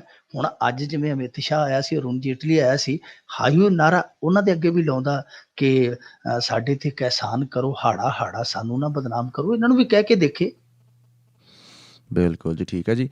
ਤੇ ਅਗਲੀ ਜਿਹੜੀ ਖਬਰ ਹੈਗੀ ਹੈ ਕਿ ਸਿਨੇਮਾ ਦੇ ਵਿੱਚ ਰਾਸ਼ਟਰੀ ਗੀਤ ਵਜਾਉਣਾ ਲਾਜ਼ਮੀ ਕਰਨ ਦਾ ਜਿਹੜਾ ਮਾਮਲਾ ਹੈ ਸੁਪਰੀਮ ਕੋਰਟ ਤੱਕ ਪਹੁੰਚ ਗਿਆ। ਸੁਪਰੀਮ ਕੋਰਟ ਦੇ ਵਿੱਚ ਅਜੀਬੋ-ਗਰੀਬ ਸੁਣਵਾਈਆਂ ਹੋ ਰਹੀਆਂ ਜੀ ਅੱਜ ਕੱਲ੍ਹ। ਜੀ। ਇੱਕ ਸੁਣਵਾਈ ਇਹ ਹੋ ਰਹੀ ਹੈ ਕਿ ਯੋਗਾ ਜਿਹੜਾ ਉਹ ਸਕੂਲਾਂ ਦੇ ਵਿੱਚ ਲਾਗੂ ਕਰਵਾਇਆ ਜਾਵੇ। ਦੂਜੀ ਸੁਣਵਾਈ ਨਾਲ ਹੀ ਇਹ ਹੋਣ ਰਹੀ ਹੈ ਇਹਨਾਂ ਦਿਨਾਂ ਦੇ ਵਿੱਚ ਕਿ ਰਾਸ਼ਟਰੀ ਗੀਤ ਹੈ ਜਿਹੜਾ ਉਹ ਸਿਨੇਮਾ ਘਰਾਂ ਦੇ ਵਿੱਚ ਫਿਲਮ ਸ਼ੁਰੂ ਹੋਣ ਤੋਂ ਪਹਿਲਾਂ ਜ਼ਰੂਰੀ ਕੀਤਾ ਜਾਵੇ। ਗੁਰਸਿਮਰਨ ਜੀ, ਬਹੁਤ ਸਿੰਪਲ ਜੀ ਗੱਲ ਹੈ, ਬੜੀ ਸਾਦੀ ਜੀ ਗੱਲ ਆ ਕਿ ਦੇਖੋ, ਸਿਨੇਮਾ ਹੈ ਜਿਹੜਾ ਉਹ ਇੱਕ ਪਬਲਿਕ ਪਲੇਸ ਆ। ਕਈ ਵਾਰ ਉੱਥੇ ਹੋ ਸਕਦਾ ਕੋਈ ਬਾਹਰੋਂ ਆਇਆ ਸੈਲਾਨੀ ਵੀ ਹੈ ਜਿਹੜਾ ਉਹ ਵੀ ਆ ਜਾਵੇ, ਜਿਹੜਾ ਇੱਥੇ ਘੁੰਮਣ ਫਿਰਨ ਆਇਆ ਤੇ ਕਵੇ ਚਲੋ ਫਿਲਮ ਲੱਗੀ ਹੈ ਫਲਾਣੇ ਐਕਟਰ ਦੀ, ਸਮਝ ਭਾਵੇਂ ਨਾ ਹੀ ਆਵੇ, ਚਲੋ ਦੇਖ ਲੈਂਦੇ ਆ ਇਸ ਐਕਟਰ ਕਰਕੇ। ਉਹਦੇ 'ਚ ਕੁਛ ਲੋਕ ਇਹੋ ਜਿਹੇ ਵੀ ਹੈ ਜਿਹੜੇ ਇਹ ਕਹਿ ਦਿੰਦੇ ਆ ਕਿ ਜਿਵੇਂ ਕਹਿ ਲਈਏ ਕਿ ਹਰ ਫਿਕਰ ਦੁਇਮੇ ਉਡਾਉਣ ਵਾਲੇ ਉਹ ਨੌਜਵਾਨ, ਵੱਖੋ-ਵੱਖ ਬਿਰਤੀਆਂ ਦੇ ਮਾਮਲੇ ਉੱਥੇ ਸਾਨੂੰ ਦੇਖਣ ਨੂੰ ਮਿਲਦੇ ਆ ਮਨੁੱਖ। ਸੋ ਕੌਣ ਉੱਥੇ ਸਨਮਾਨ ਕਰੇਗਾ, ਕੌਣ ਉੱਥੇ ਉੱਠੇਗਾ, ਕੌਣ ਖੜਾ ਹੋਏਗਾ, ਇਹ ਇੱਕ ਬਹੁਤ ਅਲੱਗ ਵਿਸ਼ਾ ਹੈ। ਇਹਦੇ ਤੋਂ ਪਹਿਲਾਂ ਟ੍ਰਾਇਲ ਹੋ ਚੁੱਕਾ ਹੈ। ਸਾਡੇ ਇੱਥੇ ਇੱਕ ਸੂਬੇ ਦੇ ਵਿੱਚ ਇਸ ਤਰ੍ਹਾਂ ਇੱਕ ਸੰਗਠਨ ਨੇ ਕਰਵਾਉਣ ਦੀ ਕੋਸ਼ਿਸ਼ ਕੀਤੀ, ਉਹ ਹੋਈ ਵੀ, ਉਹਦੇ ਤੇ ਅਮਲ ਵੀ ਹੋਇਆ। ਹੋਇਆ ਕਿ ਇੱਕ ਪ੍ਰੋਫੈਸਰ ਸੀ, ਉਹ ਆਪਣੀ ਪਤਨੀ ਨੂੰ ਨਾਲ ਲੈ ਕੇ ਉਹਨੇ ਕਿਹਾ ਕਿ ਆ ਜਾ ਭਾਗਵਾਨ ਨੇ ਇੱਥੇ ਘਰੇ ਬੈਠੀ, ਆ ਜਾ ਤੈਨੂੰ ਫਿਲਮ ਦਿਖਾ ਲਿਆਵਾਂ, ਸਿਨੇਮਾ ਦਿਖਾ ਲਿਆਵਾਂ। ਉਹਨੂੰ ਲੈ ਗਿਆ, ਦੋਵੇਂ ਜੀ ਉੱਥੇ ਫਿਲਮ ਵੇਖਣ ਗਏ। ਉਸੇ ਤਰ੍ਹਾਂ ਹੀ ਇਹ ਟ੍ਰਾਇਲ ਹੈ ਜਿਹੜਾ ਸ਼ੁਰੂ ਕੀਤਾ ਗਿਆ। ਰਾਸ਼ਟਰੀ ਗੀਤ ਵੱਜਿਆ, ਉਹ ਪ੍ਰੋਫੈਸਰ ਖੜਾ ਨਹੀਂ ਹੋਇਆ। ਉਸ ਪ੍ਰੋਫੈਸਰ ਨੂੰ ਭੀੜ ਨੇ ਧੂ ਕੇ ਕੁੱਟ ਕੇ ਸਿਨੇਮੇ ਤੋਂ ਬਾਹਰ ਸੁੱਟ ਦਿੱਤਾ। ਉਸ ਪ੍ਰੋਫੈਸਰ ਤੋਂ ਖੜਾ ਇਸ ਕਰਕੇ ਨਹੀਂ ਸੀ ਹੋਇਆ ਗਿਆ ਕਿਉਂਕਿ ਉਹ ਦੋਵੇਂ ਲੱਤਾਂ ਤੋਂ ਆ ਰਹੀ ਸੀ, ਪਰ ਉਹਦੀ ਕਿਸੇ ਨੇ ਗੱਲ ਹੀ ਨਹੀਂ ਸੁਣੀ, ਉਹਦੀ ਕਿਸੇ ਮਜਬੂਰੀ ਵੱਲ ਵੇਖਿਆ ਹੀ ਨਹੀਂ। ਸੋ ਇਹ ਸਭ ਕੁਛ ਜੇ ਇਹ ਪਹਿਲਾਂ ਹੀ ਹੋਣ ਡਿਆ ਤੇ ਜੇ ਇਹ ਸਾਰੇ ਦੇਸ਼ ਦੇ ਸਿਨੇਮਾ ਘਰਾਂ 'ਚ ਹੋ ਗਿਆ ਤੇ ਇਹ ਫਸਾਦ ਦੀ ਜੜ ਨਵੀਂ ਬਣ ਜਾਣੀ। ਹੁਣ ਯੋਗਾ ਵਾਲੀ ਵੀ ਗੱਲ ਜਿਹੜੀ ਉਹ ਵੀ ਇਸੇ ਤਰ੍ਹਾਂ ਦੀ ਹੈ ਕਿ ਦੇਖੋ, ਕਸਰਤ ਹੋਵੇ, ਪਹਿਰਾਵਾ ਹੋਵੇ, ਖਾਣਾ ਹੋਵੇ, ਬੋਲਣਾ ਹੋਵੇ, ਆਪਣੇ ਵਿਚਾਰਾਂ ਦਾ ਪ੍ਰਗਟਾਵਾ ਹੋਵੇ, ਇਹ ਨਿਜਤਾ ਦੇ ਖੇਤਰ 'ਚ ਆਉਣੀ ਚਾਹੀਦੀ ਹੈ। ਇਹਦੇ 'ਚ ਅਦਾਲਤਾਂ ਦੀ ਵੀ ਦਖਲਅੰਦਾਜ਼ੀ ਹੈ ਜਿਹੜੀ ਉਹ ਵੀ ਸੀਮਤ ਹੋਣੀ ਚਾਹੀਦੀ ਹੈ। ਉਹ ਸਿਰਫ ਤੇ ਸਿਰਫ ਤੈਅ ਕੀਤੀਆਂ ਜਾਣ ਚੀਜ਼ਾਂ ਕਿ ਇਹਦੇ 'ਚ ਨਿਖੇੜਾ ਕੀਤਾ ਜਾਵੇ ਕਿ ਇਹ ਆੜ ਦੇ ਵਿੱਚ ਕੁਛ ਹੋਰ ਤੇ ਨਹੀਂ ਹੋ ਰਿਹਾ। ਹੁਣ ਜਿਵੇਂ ਹਿੰਦੂ ਸੰਸਕ੍ਰਿਤੀ ਦਾ ਹਿੱਸਾ ਹੈ ਯੋਗਾ, ਤੇ ਸਕੂਲਾਂ ਦੇ ਵਿੱਚ ਤੇ ਬਹੁਤ ਸਾਰੇ ਇਹੋ ਜਿਹੇ ਫਿਰਕਿਆਂ ਦੇ ਬੱਚੇ ਪੜ੍ਹਦੇ ਆ ਜਿਹੜੇ ਇਸ ਸੰਸਕ੍ਰਿਤੀ ਨੂੰ ਮੰਨਣ ਤੋਂ ਇਨਕਾਰੀ ਆ, ਜਿਹੜੇ ਵਿਰੋਧੀ ਆ ਇਸ ਸੰਸਕ੍ਰਿਤੀ ਦੇ। ਸੋ ਇਹ ਠੀਕ ਹੈ ਕਿ ਸਾਡੇ ਇੱਥੇ ਬਹੁਤ ਸੱਭਿਆਚਾਰੀ ਦੇਸ਼ ਆ, ਬਹੁ ਕੌਮੀ ਦੇਸ਼ ਆ। ਇਸ ਬਹੁ ਕੌਮਤਾ ਵਾਲੇ ਦੇਸ਼ ਦੇ ਵਿੱਚ ਇਸ ਤਰ੍ਹਾਂ ਦੀਆਂ ਚੀਜ਼ਾਂ ਜਿਹੜੀਆਂ ਠੋਸਣੀਆਂ, ਉਹ ਫਸਾਦ ਪੈਦਾ ਕਰਨਗੀਆਂ, ਬਵਾਲ ਪੈਦਾ ਕਰਨਗੀਆਂ। ਜਦੋਂ ਇਹਨਾਂ ਨੇ ਸੂਰਜ ਨਮਸਕਾਰ ਵਾਲਾ ਪਿੱਛੇ ਜੇ ਚਾੜ ਦਿੱਤਾ ਸੀ ਫਰਮਾਨ ਕਿ ਸਾਰੇ ਸੂਰਜ ਨਮਸਕਾਰ ਕਰਨਗੇ, ਮੁਲਾਜ਼ਮ ਵੀ ਕਰਨਗੇ, ਸਕੂਲੀ ਬੱਚੇ ਵੀ ਕਰਨਗੇ, ਤੇ ਉਦੋਂ ਵੀ ਬਵਾਲ ਪੈ ਗਿਆ ਸੀ ਕਿਉਂਕਿ ਬਹੁਤ ਸਾਰੇ ਜਿਹੜੇ ਮੁਸਲਮਾਨ ਭਾਈਚਾਰੇ ਦੇ ਨਾਲ ਜੁੜੇ ਮੁਲਾਜ਼ਮ ਹੈ ਜਾਂ ਵਿਦਿਆਰਥੀ ਹੈ, ਸਿੱਖ ਭਾਈਚਾਰੇ ਨਾਲ ਜੁੜੇ ਜਾਂ ਹੋਰ ਫਿਰਕਿਆਂ ਦੇ ਨਾਲ ਜੁੜੇ, ਉਹਨਾਂ ਨੇ ਕਿਹਾ ਸੀ ਕਿ ਅਸੀਂ ਇਹ ਪ੍ਰਥਾ ਹੈ ਜਿਹੜੀ ਨਹੀਂ ਨਿਭਾ ਸਕਦੇ। ਫਿਰ ਇਹਨਾਂ ਨੂੰ ਬਾਅਦ 'ਚ ਉਹ ਵਾਪਸ ਲੈਣਾ ਪਿਆ ਸੀ। ਸੋ ਇਹ ਜਿਹੜੀਆਂ ਸੁਣਵਾਈਆਂ ਹੋ ਤੇ ਰਹੀਆਂ, ਚਲੋ ਸੁਪਰੀਮ ਕੋਰਟ ਦਾ ਇੱਕ ਫਰਜ਼ ਬਣਦਾ ਹੈ, ਉਹਨਾਂ ਦਾ ਇਖਲਾਕੀ ਫਰਜ਼ ਵੀ ਹੈ, ਉਹਨਾਂ ਦਾ ਨੈਤਿਕ ਫਰਜ਼ ਵੀ ਹੈ, ਉਹਨਾਂ ਦੀ ਡਿਊਟੀ ਵੀ ਹੈ, ਸਭ ਕੁਛ ਆ। ਪਰ ਇਹਦੇ ਵਿੱਚ ਇਹ ਹੈ ਕਿ ਜੇ ਕੱਲ੍ਹ ਨੂੰ ਇਹ ਚੀਜ਼ਾਂ ਤੈਅ ਹੋ ਜਾਂਦੀਆਂ ਤੇ ਇਹ ਇਸ ਮੁਲਕ ਨੂੰ ਹੋਰ ਪਾਸੇ ਧੱਕਣ ਲਈ ਕਾਫੀ ਸਿੱਧ ਹੋਣਗੀਆਂ। ਇਸ ਕਰਕੇ ਇਹਨਾਂ ਤੋਂ ਬਚਣਾ ਚਾਹੀਦਾ। ਕਿਹਨੇ ਐਕਸਰਸਾਈਜ਼ ਕਿਹੜੀ ਕਰਨੀ ਹੈ ਉਹ ਜਾਂ ਤੇ ਉੱਥੋਂ ਦੇ ਸਕੂਲ ਦੇ ਉਸਤਾਦ ਤੇ ਛੱਡ ਦਿੱਤਾ ਜਾਵੇ, ਕਿਹਨੇ ਰਾਸ਼ਟਰੀ ਗੀਤ ਦਾ ਕਰਨਾ ਸਨਮਾਨ ਤੇ ਕਿੱਥੇ ਵਜਾਉਣਾ ਹੈ ਉਹ ਉੱਥੋਂ ਦੇ ਲੋਕਾਂ ਤੇ ਛੱਡ ਦਿੱਤਾ ਜਾਵੇ। ਜੇ ਇਹ ਚੀਜ਼ਾਂ ਅੱਜ ਸਿਨੇਮੇ 'ਚ ਤੈਅ ਹੋਣ ਲੱਗ ਪਈਆਂ, ਜੇ ਅੱਜ ਇਹ ਚੀਜ਼ਾਂ ਸਕੂਲਾਂ 'ਚ ਤੈਅ ਹੋਣ ਲੱਗ ਪਈਆਂ ਤੇ ਕੱਲ੍ਹ ਨੂੰ ਤੇ ਫਿਰ ਵਿਆਹ ਸ਼ਾਦੀ 'ਚ ਜਦੋਂ ਡੀਜੇ ਵੱਜਦੇ ਆ, ਇਹ ਕਿਆ ਕਰਨਗੇ ਕਿ ਕੌਣ ਨੱਚਣ ਟੱਪਣ ਵਾਲੇ ਗਾਉਣ ਆ ਜਿਹੜੇ ਉਹ ਬਾਅਦ 'ਚ ਲਾਇਓ, ਪਹਿਲਾਂ ਰਾਸ਼ਟਰੀ ਗੀਤ ਵਜਾਓ। ਠੀਕ ਹੈ ਜੀ। ਤੇ ਕਹਿੰਦੇ ਆ ਕਿ ਅੰਮ੍ਰਿਤਸਰ ਵਿੱਚ ਇੱਕ ਸਮਾਗਮੀ ਭਾਸ਼ਣ ਦੌਰਾਨ ਪ੍ਰਕਾਸ਼ ਸਿੰਘ ਬਾਦਲ ਨੇ ਇੱਕ ਦੱਬ ਕੇ ਫਿਰਕੂ ਪੱਤਾ ਖੇਡਿਆ। ਬਹੁਤ ਵੱਡਾ ਫਿਰਕੂ ਪੱਤਾ ਖੇਡਿਆ। ਅੱਜ ਦਾ ਜਿਹੜਾ ਭਾਸ਼ਣ ਸੀ, ਇਹ ਪੰਜਾਬ ਡੇ ਦਾ ਭਾਸ਼ਣ ਜਿਹੜਾ ਮੈਂ ਤੁਹਾਨੂੰ ਅੱਗੇ ਦੱਸਿਆ ਕਿ ਇਹਨਾਂ ਨੇ ਪਹਿਲਾਂ ਰੈਲੀ ਕੀਤੀ ਆ, ਬਾਅਦ ਦੇ ਵਿੱਚ ਰੈਲੀ ਤੋਂ ਇੱਕ ਸਮਾਗਮ ਰੱਖਿਆ, ਸਮਾਗਮ ਦੇ ਵਿੱਚ ਸਾਰੇ ਬੋਲੇ ਆ। ਉੱਥੇ ਪ੍ਰਕਾਸ਼ ਸਿੰਘ ਬਾਦਲ ਦਾ ਜਿਹੜਾ ਭਾਸ਼ਣ ਸੀ ਉਹ ਖਾਸ ਤਵੱਜੋ ਮੰਗਦਾ ਸੀ। ਪ੍ਰਕਾਸ਼ ਸਿੰਘ ਬਾਦਲ ਨੇ ਸਾਰਾ ਜ਼ੋਰ ਹੈ ਜਿਹੜਾ ਉਹ ਕਹਿ ਲਈਏ ਕਿ ਧਰੁਵੀਕਰਨ ਦੇ ਪਾਸੇ ਲਾ ਦਿੱਤਾ। ਧਰੁਵੀਕਰਨ ਦਾ ਮਤਲਬ ਹੁੰਦਾ ਹੈ ਕਿ ਕਿਸੇ ਫਿਰਕੂ ਆਧਾਰ ਤੇ ਵੋਟ ਜਿਹੜੀ ਆ ਪਾੜਨੀ, ਕਿਸੇ ਫਿਰਕੇ ਦੀ ਉਸ ਵੋਟ ਨੂੰ ਸੰਨ ਲਾਉਣਾ, ਉਹਨੂੰ ਧਰੁਵੀਕਰਨ ਕਹਿ ਦਿੰਦੇ ਆ। ਇਹਨੇ ਬਹੁਤ ਵੱਡੇ ਪੱਧਰ ਤੇ ਬਹੁਤ ਜ਼ੋਰ ਲਾ ਕੇ ਗੱਲ ਕਹੀ ਕਿ ਜਵਾਹਰ ਲਾਲ ਨਹਿਰੂ ਦੇ ਟਾਈਮ ਦੇ ਵਿੱਚ ਗੁਰਦੁਆਰਿਆਂ ਦੇ ਅੰਦਰ ਬੀੜੀਆਂ ਸੁਟਾਈਆਂ ਗਈਆਂ, ਮੰਦਰਾਂ ਦੇ ਵਿੱਚ ਗਾਵਾਂ ਦੀਆਂ ਪਸ਼ੂਆਂ ਦੀਆਂ ਜਿਹੜੀਆਂ ਪੂਛਾਂ ਸੁਟਾਈਆਂ ਗਈਆਂ। ਇਸ ਤਰ੍ਹਾਂ ਦੀਆਂ ਇਹਨੇ ਗੱਲਾਂ ਕੀਤੀਆਂ। ਖਾਸ ਤੌਰ ਤੇ ਜ਼ਿਕਰ ਕੀਤਾ ਕਿ ਇਹ ਕਾਂਗਰਸ ਸੀਗੀ ਜਿਹੜੀ ਉਹਨੇ ਹਿੰਦੂ ਸਿੱਖ ਦੀ ਏਕਤਾ ਨੂੰ ਪਾੜਿਆ, ਦੋਵਾਂ 'ਚ ਪਾਟਕ ਪਾਇਆ। ਉਹ ਸਿਰਫ ਤੇ ਸਿਰਫ ਇਸ ਕਰਕੇ ਕਿ ਉਹ ਨਹੀਂ ਸੀ ਚਾਹੁੰਦੀ ਕਿ ਪੰਜਾਬ ਸੁਖੀ ਵਸੇ। ਦਰਬਾਰ ਸਾਹਿਬ ਹਮਲੇ ਦਾ ਵੀ ਜ਼ਿਕਰ ਕੀਤਾ, ਕਤਲੇਆਮ ਦਾ ਵੀ ਜ਼ਿਕਰ ਕੀਤਾ, SYL ਦਾ ਵੀ ਜ਼ਿਕਰ ਕੀਤਾ। ਪਰ ਆਹ ਜਿਹੜੀ ਨਹਿਰੂ ਵਾਲੀ ਗੱਲ ਆ, ਇਹ ਨਹਿਰੂ ਤੋਂ ਬਾਅਦ ਦਾ ਜਿਹੜਾ ਕਾਲ ਆ ਉਹਦੇ ਵਿੱਚ ਵੀ ਵਾਪਰਦੀ ਰਹੀ ਹੈ। ਤੇ ਇਹ ਜਿਹੜੇ ਲੋਕਾਂ ਨੇ ਕੀਤੀਆਂ, ਉਹ ਲੋਕਾਂ ਦੇ ਜਾਂ ਤੇ ਸਿਆਸੀ ਵਾਰਸ ਮੌਜੂਦਾ ਤੇ ਜਾਂ ਸਾਬਕਾ ਉੱਥੇ ਬੈਠੇ ਵੀ ਸਨ, ਜਿਨ੍ਹਾਂ ਦੇ ਵਿੱਚ ਬਹਿ ਕੇ ਪ੍ਰਕਾਸ਼ ਸਿੰਘ ਬਾਦਲ ਇਹ ਗੱਲਾਂ ਕਰਦਾ ਪਿਆ ਸੀ। ਕਿਉਂਕਿ ਉਸ ਸਮੇਂ, ਜਿਵੇਂ ਮੈਂ ਤੁਹਾਨੂੰ ਪਿੱਛੇ ਕਹਿ ਕੇ ਆਇਆ ਕਿ ਜਨ ਸੰਘੀ ਉਸ ਸਮੇਂ ਦੇ ਜਿਹੜੇ ਅੱਜ ਭਾਰਤੀ ਜਨਤਾ ਪਾਰਟੀ ਵਾਲੇ ਆ, ਇਹ ਉਸ ਸਮੇਂ ਇਹੋ ਜਿਹੀਆਂ ਹਰਕਤਾਂ ਦੇ ਵਿੱਚ ਆਪ ਲਿਪਤ ਰਹੇ ਆ, ਆਪ ਇਹ ਸ਼ਾਮਲ ਰਹੇ ਆ, ਜਿਨ੍ਹਾਂ ਦੇ ਨਾਲ ਅੱਜ ਬਾਦਲ ਸਾਹਿਬ ਸਾਂਝ ਪਾਈ ਬੈਠੇ ਆ। ਪਰ ਪ੍ਰਕਾਸ਼ ਸਿੰਘ ਬਾਦਲ ਦਾ ਜਿਹੜਾ ਫਿਰਕੂ ਭਾਸ਼ਣ ਅਸੀਂ ਦੇਖ ਸਕਦੇ ਹਾਂ ਕਿ ਕਮਿਊਨਲ ਜਿਸ ਤਰੀਕੇ ਦਾ ਉਹਨੂੰ ਰੰਗ ਚਾੜਿਆ ਗਿਆ, ਉਹਨੂੰ ਪੁੱਠ ਲਾਈ ਗਈ, ਇਹ ਜੱਚਦੀ ਨਹੀਂ। ਕਿਉਂਕਿ ਪ੍ਰਕਾਸ਼ ਸਿੰਘ ਬਾਦਲ ਬਹੁਤ ਸੂਝਵਾਨ ਲੀਡਰ ਆ। ਇਤਿਹਾਸ ਨੂੰ ਜੇ ਵਾਰ-ਵਾਰ ਕੁਰੇਦਣਗੇ ਤੇ ਇਤਿਹਾਸ ਬੜਾ ਬੇਰਹਿਮ ਹੁੰਦਾ ਗੁਰਸਿਮਰਨ ਜੀ, ਉਹ ਕਿਸੇ ਨੂੰ ਵੀ ਨਹੀਂ ਛੱਡਦਾ। ਫਿਰ ਉਹਦੇ 'ਚੋਂ ਇਹ ਵੀ ਨਹੀਂ ਬਚਣਗੇ, ਦੂਜੇ ਇਹਨਾਂ ਦੇ ਸਾਥੀ ਵੀ ਨਹੀਂ ਬਚਣਗੇ, ਤੇ ਜਿਹੜੀ ਤੀਜੀ ਕਾਂਗਰਸ ਹੈ ਉਹਨੇ ਤੇ ਬਚਣਾ ਕੀ ਹੈ। ਸੋ ਇਤਿਹਾਸ ਨੂੰ ਕੁਰੇਦਣ ਦਾ ਕੋਈ ਫਾਇਦਾ ਨਹੀਂ। ਪ੍ਰਕਾਸ਼ ਸਿੰਘ ਬਾਦਲ ਨੂੰ ਹੁਣ ਗਾਂ ਨੂੰ ਵੇਖਣਾ ਚਾਹੀਦਾ ਹੈ ਕਿ ਗਾਂ ਉਹਦੇ ਲਈ ਕੀ ਹੈ, ਰਸਤਾ ਕਿਸ ਤਰ੍ਹਾਂ ਦਾ ਤੈਅ ਕਰਨਾ ਹੈ। ਪਰ ਅੱਜ ਦੇ ਭਾਸ਼ਣ ਨੇ ਨਿਰਾਸ਼ ਕੀਤਾ। ਇੰਨਾ ਜ਼ਿਆਦਾ ਧਰੁਵੀਕਰਨ ਵੋਟਾਂ ਦਾ ਕਰਨ ਲਈ ਇੱਥੋਂ ਤੱਕ ਜਾਣਾ ਮੇਰੇ ਖਿਆਲ ਦੇ ਨਾਲ ਮੁਨਾਸਬ, ਉਹ ਵਾਜਬ ਨਹੀਂ ਹੈ। ਉਹ ਵੀ ਖਾਸ ਤੌਰ ਤੇ ਸਰਦਾਰ ਪ੍ਰਕਾਸ਼ ਸਿੰਘ ਬਾਦਲ ਵਰਗੇ ਸਿਆਣੇ ਤੇ ਸੂਝ ਵਾਲੇ ਨੇਤਾ ਕੋਲੋਂ। ਜੀ ਮਿੰਟੂ ਜੀ, ਬਹੁਤ ਬਹੁਤ ਧੰਨਵਾਦ ਜੀ ਅੱਜ ਦੇ ਪ੍ਰੋਗਰਾਮ ਦੀਆਂ ਖਬਰਾਂ ਦੇ ਵਾਸਤੇ। ਜੀ ਸ਼ੁਕਰੀਆ ਜੀ, ਸਤਿ ਸ਼੍ਰੀ ਅਕਾਲ ਜੀ। ਸਤਿ ਸ਼੍ਰੀ ਅਕਾਲ ਜੀ। ਤੇ ਸਰੋਤਿਓ, ਅੱਜ ਦੇ ਪ੍ਰੋਗਰਾਮ ਦੀ ਸਮਾਪਤੀ ਇੱਥੇ ਹੀ ਹੁੰਦੀ ਆ। ਕਿਸੇ ਵੀ ਤਰ੍ਹਾਂ ਦੀ ਫੀਡਬੈਕ ਵਾਸਤੇ ਕਾਲ ਕਰ ਸਕਦੇ ਹੋ 408 272 5200 ਫੋਨ ਨੰਬਰ ਦੇ ਉੱਤੇ, 4082725200। ਈਮੇਲ ਵੀ ਕਰ ਸਕਦੇ ਹੋ info@punjabiradiousa.com ਤੇ। ਫਿਲਹਾਲ ਜੀ ਮੈਨੂੰ ਦਿਓ ਇਜਾਜ਼ਤ, ਮਿਲਦੇ ਹਾਂ ਅਗਲੇ ਅੰਕ ਦੇ ਵਿੱਚ। ਤਦ ਤੱਕ ਲਈ ਤੁਹਾਨੂੰ ਸਾਰਿਆਂ ਨੂੰ ਬਹੁਤ ਪਿਆਰ ਭਰੀ, ਸਤਿਕਾਰ ਭਰੀ ਸਤਿ ਸ਼੍ਰੀ ਅਕਾਲ। ਸੁਣਦੇ ਰਹੋ ਜੀ ਪੰਜਾਬੀ ਰੇਡੀਓ USA।